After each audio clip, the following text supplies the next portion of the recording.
Okay, it's time to talk about Dr. Beatriz Villaroel, if I can say her name right, again, and her findings of an orbital system of UFOs. So get in here. This is Jack with Cosmic Road. I talk about UFOs and the paranormal. Please hit like and subscribe and let me know what you think in the comments below. Yeah, we have possible corroboration and even collaboration with Dr. Villaroel.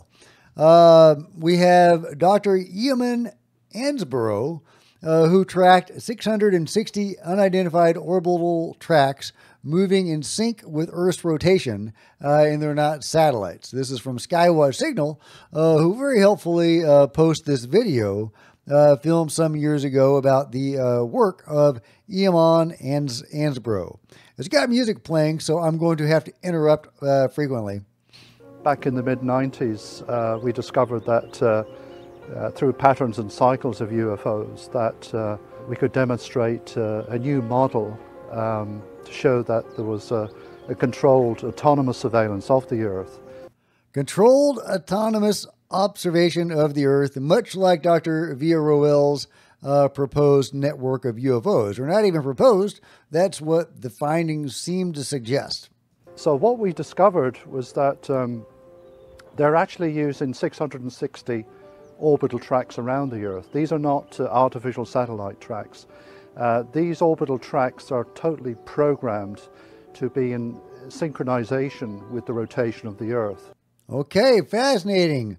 I'm just interrupting to interrupt the music so I don't get a copyright claim, but legitimately fascinating. It was all theoretical at the time, based on originally 30,000 reports worldwide we got from the US, France and the UK, and then we whittled it down to about 1,300 reliable reports. Okay, super fascinating potential corroboration of this network of UFOs from a completely independent researcher years ago. I thought that was super fascinating.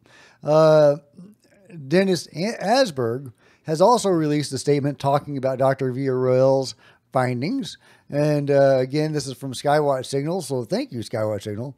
Here's Dennis talking about this himself in Swedish, but since I don't speak Swedish, let's go to Skywatch's translation. Tens of thousands of unknown objects captured in old space photographs long before the age of satellites.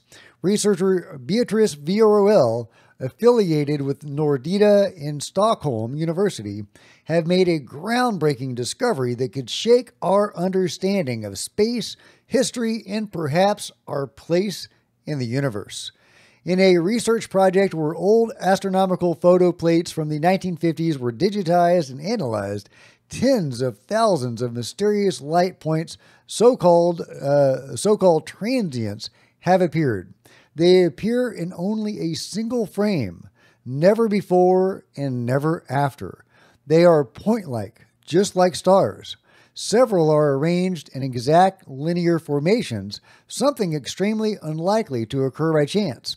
Most importantly, they almost never appear in Earth's shadow, suggesting they require sunlight to be visible, just like metallic objects in orbit. One event stands out: Washington, D.C., 1952. One of the most striking findings in Beatriz Villaroel's study is a cluster of transients that appeared on the exact same day as the famous Washington UFO sighting, July 27, 1952.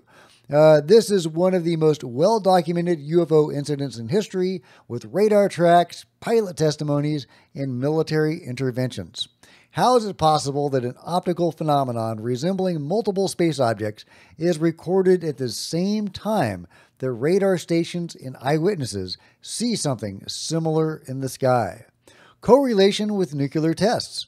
It doesn't end there. When Villaroel and her colleagues compared the timings of these mysterious transients with the world's nuclear test from the 1950s, something strange emerged. There was a statistically significant overlap between these mysterious light phenomena in the times when nuclear weapons tests were conducted. What does that mean? It suggests that something reacted to our most destructive actions and became visible in the sky. This is before the satellite era. These images were taken in the 1950s before humans had launched any satellites into orbit. So what created these thousands of light points, appearing at exactly the right place at the right time, often in linear formations, and then disappearing in an instant? Are they technosignatures? The research rules out no natural phenomena like stars, comets, supernova, or lens flaws in the camera. Only one reasonable hypothesis remains: that these might be technological objects, perhaps even artifacts in orbit, reflecting sunlight, and that they were there before we were capable of placing anything in space. If that's true, then someone must have been here before us. Beatriz Villaroel has discovered tens of thousands of light phenomena that cannot be explained naturally. So yeah, just an amazing rundown of the findings and of the research. What's also interesting is that Dr. Beatriz Villaroel, I need to figure out how to say her name. I live in Texas. We have a similar and fairly common name here, but it's spelled a little bit differently, and it's probably pronounced a little bit differently, but I would love some confirmation on that.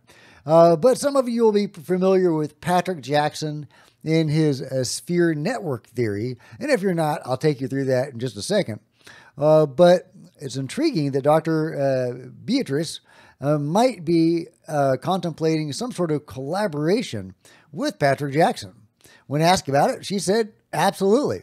So that is really fascinating. I would be very curious to see what such a collaboration could look like. If you're not familiar with Patrick Jackson, here is Grok's rundown of his theory, his sphere network theory. There are three types of spheres. Type 1. They operate at high altitudes, around 100,000 feet, in clusters or lines, often in groups of 50 to 60. They're believed to control access to Earth's airspace, intercepting external threats like meteors or hostile UFOs. Hey, that'd be nice. They use microwave transmitters to signal other spheres. Type 2. They operate at lower altitudes, around 300 feet off the ground, relaying data between Type 1 and Type 3 spheres. Type 3 spheres are small tennis ball shaped spheres, tennis ball size spheres. I can say it, guys. I can say it. That operate closer to the ground, often inside buildings. They are part of a communication network and may emit low-level radiation, causing effects mistaken for poltergeist activity. These spheres are designed to scare people away from areas with dangerous emissions, using tactics like banging doors or creating unsettling noises. Here he may be just trying to explain away some paranormal stuff that he's not accounted for in his worldview, but interesting. The purpose of the network: Jackson proposes that the sphere network acts as a planetary immune system, protecting Earth from external threats such as meteors or hostile ET crafts. The spheres monitor, communicate, and when necessary, disable or intercept unidentified aerial phenomena. He suggests they may be operated by ultra-terrestrial species coexisting with humans, potentially maintaining the network for millennia. What's interesting about Patrick's claims is that he claims to have developed binary code that triggers interactions with the spheres, capturing their behavior on video, including an instance of an explosion observed through a telescope, which he interprets as a sphere intercepting a threat in the upper atmosphere. He has provided imagery of Type 3 spheres at locations like Skinwalker Ranch, a known UAP hotspot, suggesting the same phenomena occur globally. And I've shared a couple of his videos, interesting stuff.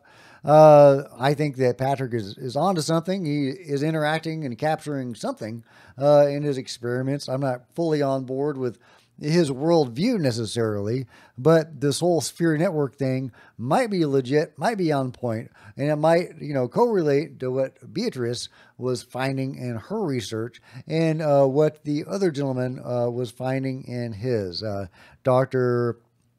Eamon Ansbro. So really interesting that those three researchers are finding commonalities or finding some sort of network of UFOs up there that are doing something, monitoring, protecting, communicating, whatever it is they're doing. There seems to be a growing body of evidence for it. And it can even be interacted with to some extent if Patrick Jackson's theories are correct and his interactions are part of that overall pattern. So let me know what you think about it. I think it's super fascinating. Obviously, UFOs are here. There's a lot more to it than AI, monitoring devices or whatever these things are. They're abducting people. There are paranormal events. There's metaphysical events. It's a very complicated situation going on here. If you figured it out, let me know. I don't think any one simple theory is going to explain it. But if there is a network or was a network of UFOs orbiting the Earth, may still be here at different levels, maybe there's different types like Patrick suggests, then obviously that's something that we need to study and we need to understand what the heck is it doing, right? How does it relate to us? How can we relate to it? Can we use it in some fashion to advance ourselves or to communicate with a greater phenomenon, or at least to understand the greater phenomenon in more detail? So let me know what you think about it all in the comments below. Like and subscribe. Hit the bell to be notified of future videos. You don't miss a thing. Join me on social media. There's Facebook and Twitter links below. Love to see you guys there. If you want to support Cosmic Road in a bigger way, consider grabbing a coffee mug or a t-shirt in the merch store below. Become a channel member. Channel members are rock stars, and I really appreciate you guys' support. Thank you. Meanwhile, there's plenty of other videos on the channel, and I'll see you guys next time. This is Jack with Cosmic Road, signing out.